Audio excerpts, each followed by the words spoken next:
G'day guys, welcome back to the channel. Now tonight we've got a different episode. You might think that I'm here filming all these birds and a really nice sunset, but I'm here and I'm waiting until dark.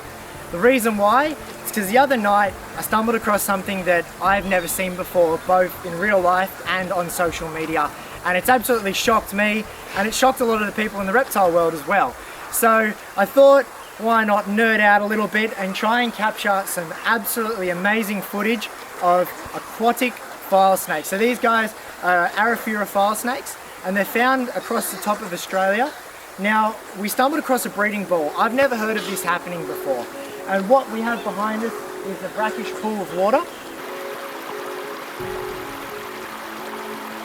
As you can see, this pool is absolutely teeming with life. There are so many birds, there's so many fish in and all around here, there's turtles, and of course it's full of file snakes. I can actually see some right now. It's still light, and they've actually been hiding. There's crocs in there too. I've also seen them hiding in the cracks as well.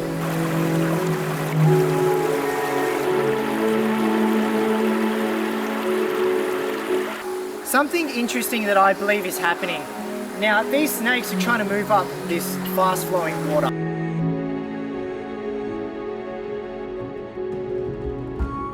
Snakes have got a very low metabolic rate, so they don't often eat that much. Usually these snakes will eat maybe once or twice a month, if that.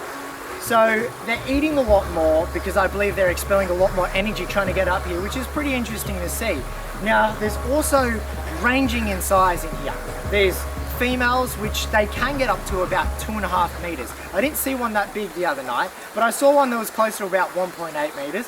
And there's a bunch of little ones as well. What the file snakes do is they're trying to go upstream right now. They're trying to go more into the fresh water because all this behind me is a lot of floodplains and that's all going to dry out really, really soon.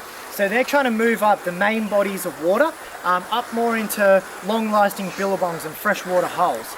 Now, they basically get stuck at this little drainway here, which creates a massive pool full of these file snakes that are waiting for that current of the water to reduce so then they can continue to move upstream.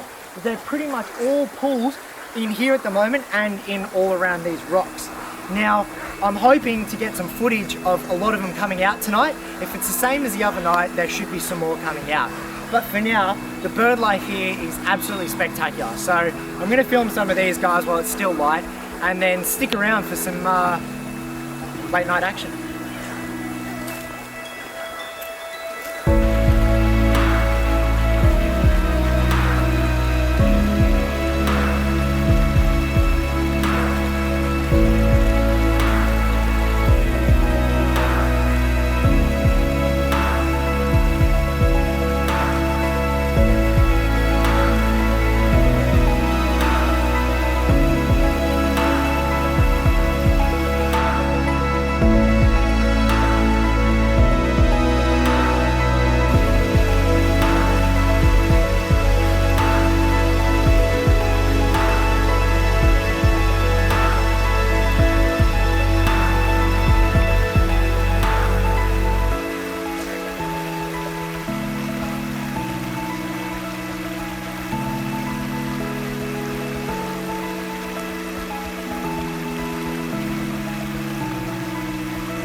As you can see, it's not just the file snakes that are trying to make the journey upstream.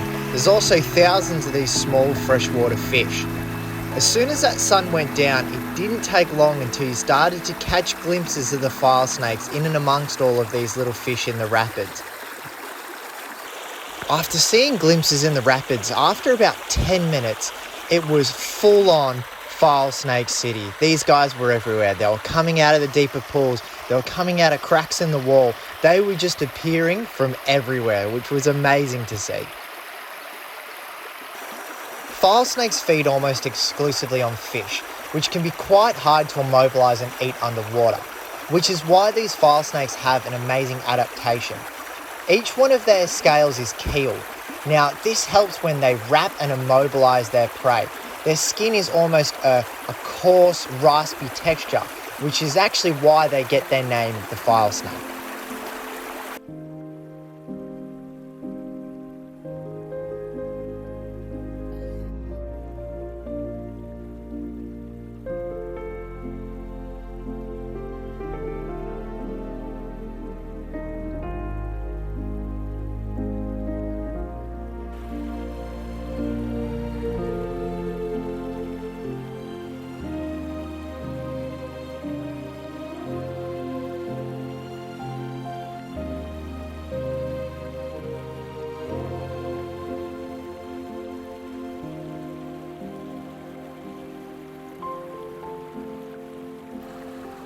I started noticing some snakes coming out of these rock piles.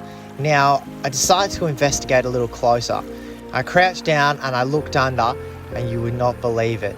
There was about 20 to 30 file snakes all in this little cavern up underneath these rocks. Now, this is where I observed a lot of them mating.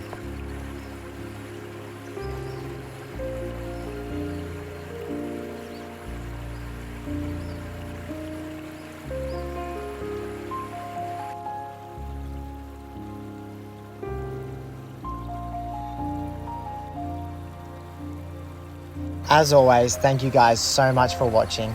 We really hope you enjoyed this episode.